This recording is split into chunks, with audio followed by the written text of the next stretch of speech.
Ser podcast. Hoy por hoy Magazine.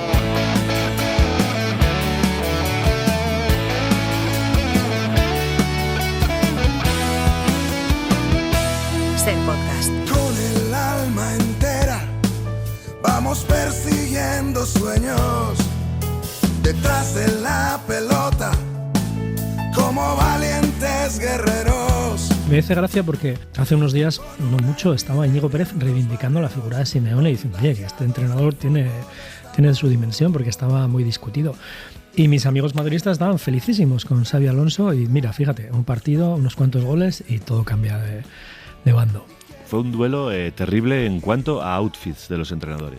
Porque el de Simeone ya lo conocemos, ese negro oscuro, riguroso que lleva todo. Sí. Y Xabi Alonso ha optado ya desde el principio de Liga por ir todo de azul marino. Ajá. Pero yo, si nos está escuchando, algún familiar suyo nos está escuchando, yo revisaría, hay algo ahí que no funciona bien. No sé si son las tallas ¿Ah, sí? o los tejidos, No me he pero fijado yo ahí. aquel Xabi elegante que... Porque va sin chaqueta, ¿no? O sea, Va sin chaqueta, va con polo azul marino, deben ser una especie de chinos, ¿no? Nunca pensé que a Rafa Cabeleira le preocuparía el outfit, Muchísimo, el muchísimo, outfit de muchísimo. los El entrenador del entrenadores. Madrid. Contagiados de fútbol estamos, con rodillas talladas. 10 y 40 minutos de la mañana, 9:40 en Canarias. Seguramente lo que acaban de escuchar ejemplifica mejor que nada lo que es esta sección, las claves de un derbi histórico analizadas exclusivamente desde el punto de vista textil. Para esas conclusiones, para hacerle un trabajo a todo y a todos, contratamos hace un par de temporadas a ellos, a Rafa Cabeleira, hoy lejos de mí. Rafa, ¿qué tal? Muy buenos días. Hola, muy buenos días. ¿Qué outfit llevas tú hoy? Porque estás en Radio Pontevedra, ¿no? Estoy en Radio Pontevedra. ¿Cómo La vas? verdad, he pasado por delante de un escaparate y he decidido que no es un outfit ya ajustado a mi edad. Voy... Yo creo que Brian Claudio... ¿Te has dado vergüenza de ti mismo? Sí, yo creo que mi querido Brian Claudio no lo permitiría esto en los estudios centrales de la SER, pero voy con una sudadera con capucha y un pantalón cruzado con una cadena de plata, que yo creo que esto ya ¿En serio? me empieza a quedar un poco grande a mí.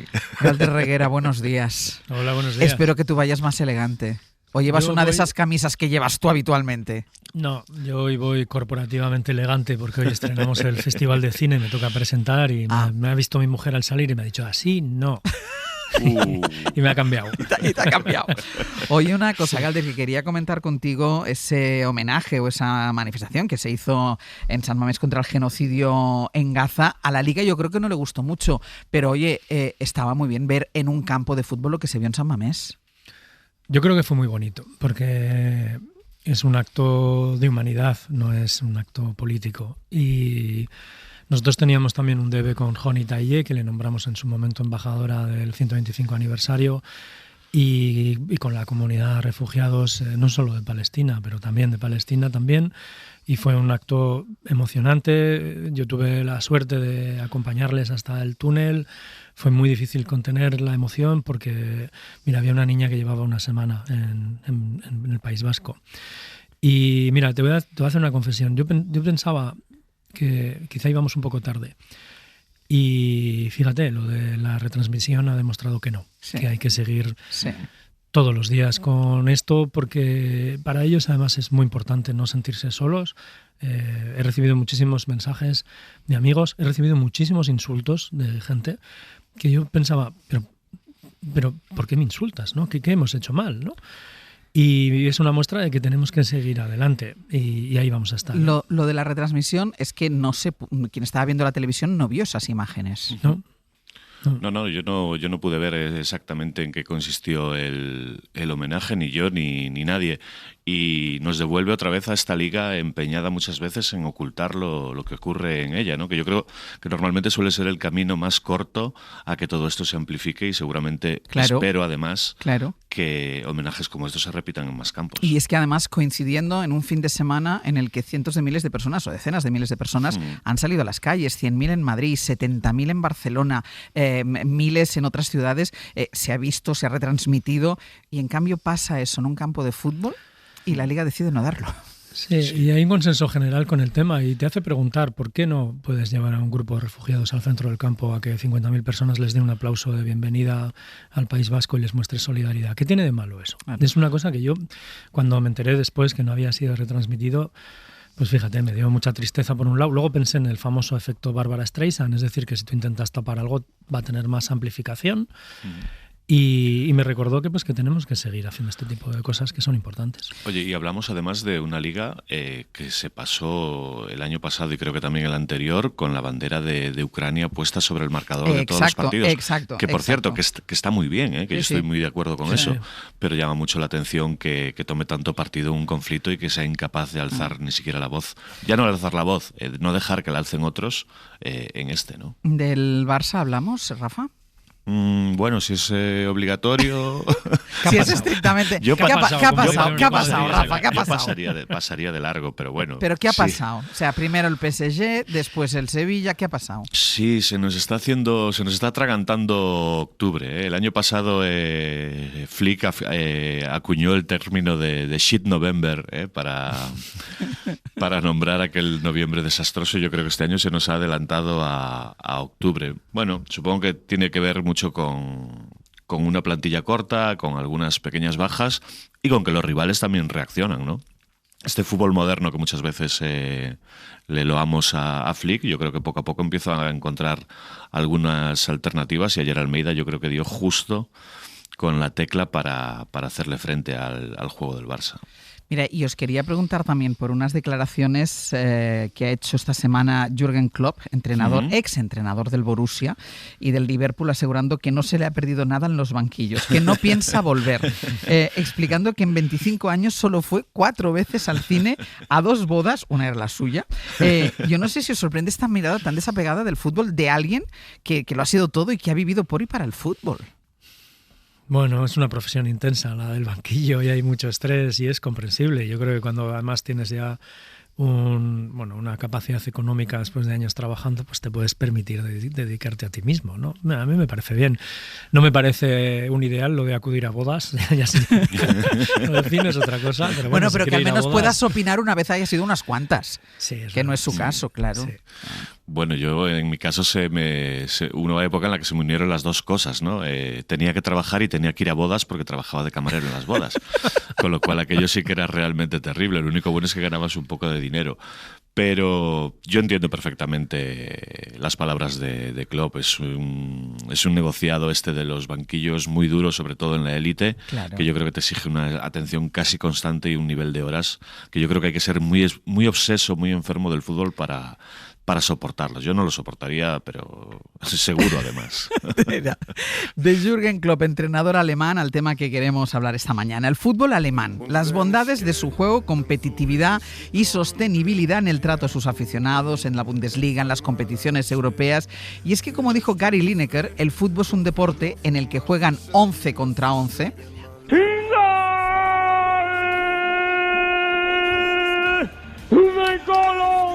¡Ay, hueputa! ¡Esta noche no me esperen en la casa! ¡Gol de Colombia, mi patria linda! ¡Me vibra la sangre! ¡Colombia!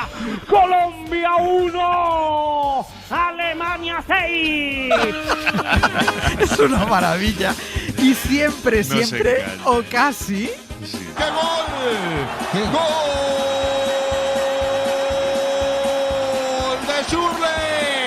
7-0, una fantasía, entran todas para en esto. Siempre o casi ganan los alemanes. Y a veces no entendemos por qué nos pasa lo que nos pasa, pero hay cosas que nos superan.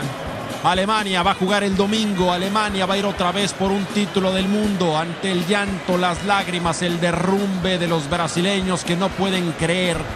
Empecemos por el mito.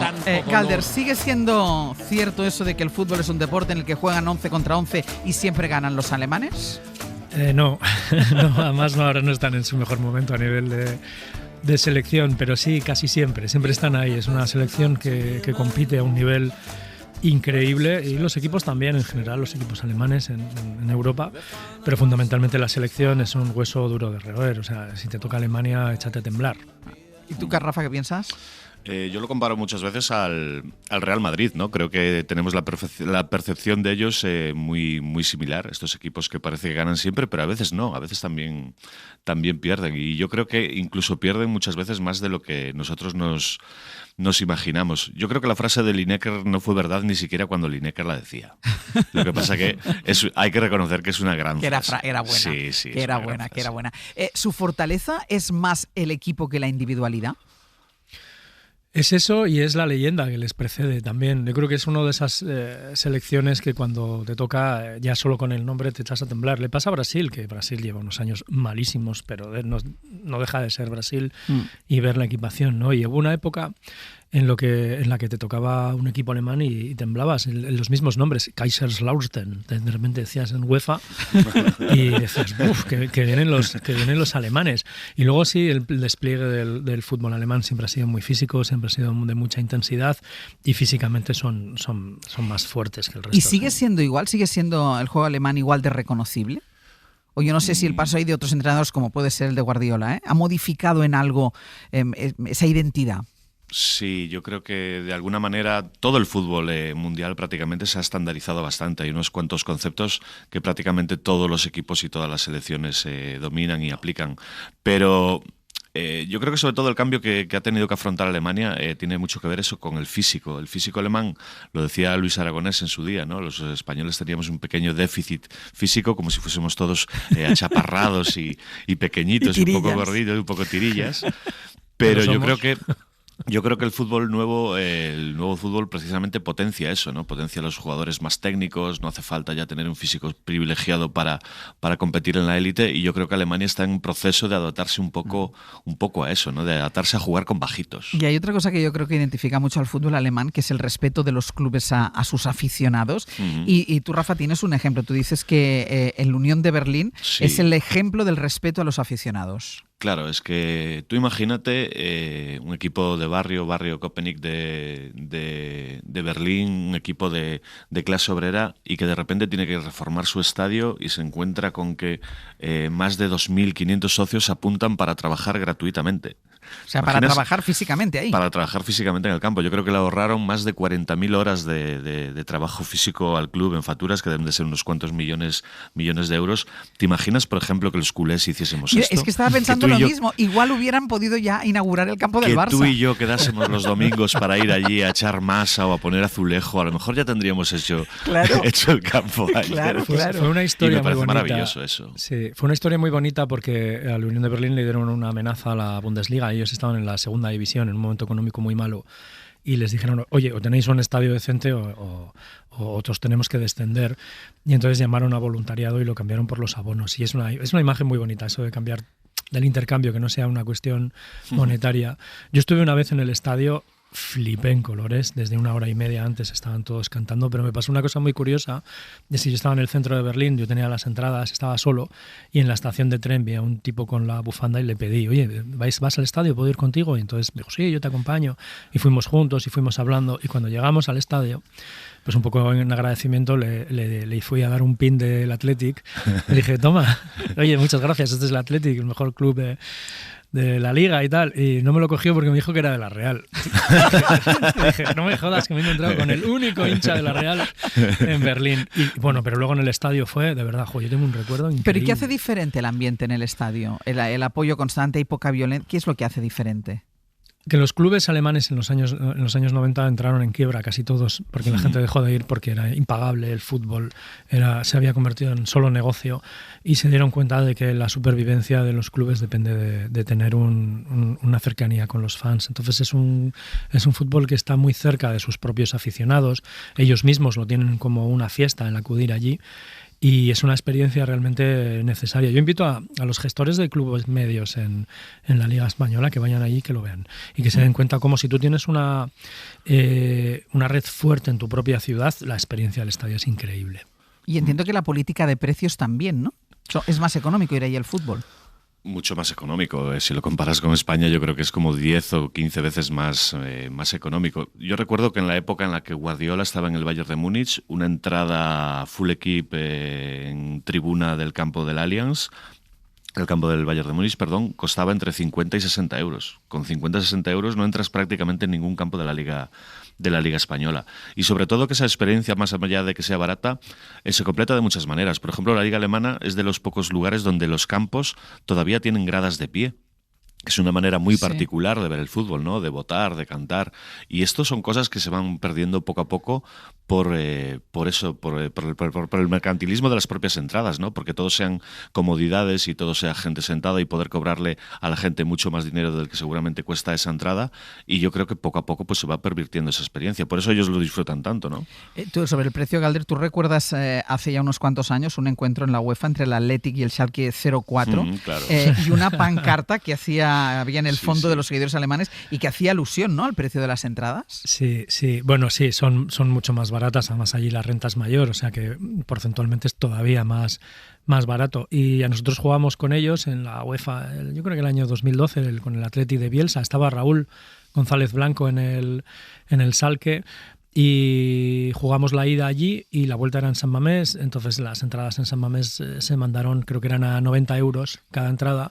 Y los hinchas del Schalke sacaron una pancarta que decía 1 euro el minuto. ¿Esto qué es? ¿Fútbol o sexo telefónico? Era un banner ahí en la grada. Claro.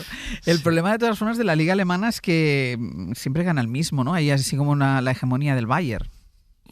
Sí, de hecho que la hacen menos, no sé si la hace menos atractiva. Hay gente que lo llama la Bundesmierda por eso, porque dice que siempre gana el mismo equipo. Es que yo creo que el problema de la liga alemana es el Bayern. Lo demás está muy bien. Pero ¿y es porque tiene más presupuesto? Sí, claro, tiene más presupuesto, mucho más que los demás. Sus patrocinadores son de los más potentes que hay en Alemania, pero yo creo que también habla con una forma de hacer las cosas bien, ¿no? Hay otros clubes que cuando han hecho las cosas bien han sido capaces de competir con él, el Borussia Dortmund, el Bayer Leverkusen de Xabi Alonso, por ejemplo. Sí. Pero ellos tienen una constancia, yo creo que tiene mucho que ver también con la manera en la que está gestionado el club, ¿no? Con que ciertos puestos de mucha responsabilidad lo lleven auténticas leyendas del fútbol alemán que saben de qué va eso, de qué va... Es que al final todo nos devuelve a lo mismo. Ya. Sí, al final todo nos devuelve al origen del fútbol. Sí, a las tradiciones. Exacto. A cumplimentar cierto respeto a ciertas cuestiones muy importantes dentro de la naturaleza del fútbol. Pues lo vamos a dejar aquí la semana que viene más, ¿de acuerdo? Bueno, ok. Venga, un beso. A ver qué me pongo. A ver qué te pones, que vienes aquí la semana que viene, no vengas de trapillo. Hasta Venga, luego. Un beso, Vico. adiós.